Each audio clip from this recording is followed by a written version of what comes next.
can see a map showing German advance in the first 10 weeks of the war. This map is particularly good because it shows to you the German tactics. The red circles, the red is where the concentration of the Soviet army was. And you can see how the Germans went around. Of course, they tried to destroy this concentration of Soviet forces head-on. But usually what happened was that they encircled them and then they destroyed them after they have been encircled.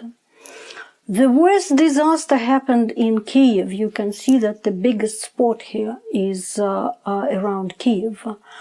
Almost 500,000 Soviet troops were encircled and destroyed here. The whole command of the front perished. And the way to the east was opened. The way to Kursk, Bryansk, Oryol, Tula, these were the cities very close to Moscow. Stalin did not want to take any blame for his actions. He put the blame on his commanders. He thought that all the retreats were due to treason and cowardice. General Dmitry Pavlov, the commander of the Western Front and the hero of the USSR, was tried and executed in July 1941. Stalin personally wrote some of the charges against him. Among these charges were cowardice and leaving strategic points without the permission of the higher command. Responsibility for the collapse of the management of the fronts, allowing the enemy to breach the front. Pavlov was not executed alone. Many of his subordinates were too.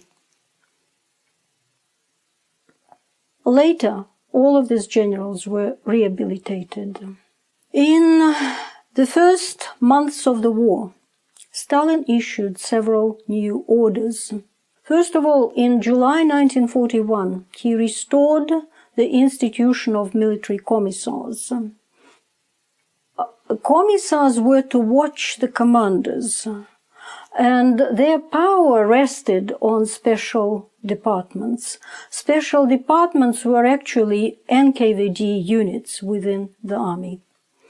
In the first 3.5 months of the war, the special departments shot about 10,000 men.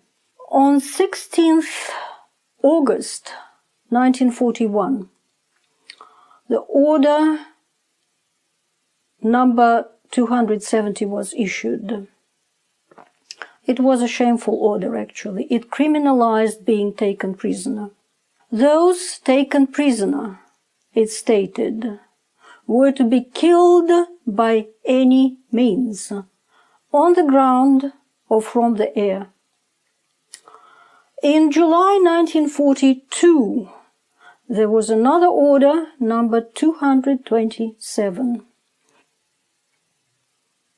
It stipulated that panic-mongers and cowards, that means everybody who had to retreat, were to be shot on the spot. Commanders who allowed unauthorized retreats were traitors. The same order stipulated the creation of the penal battalions and anti-retreat units.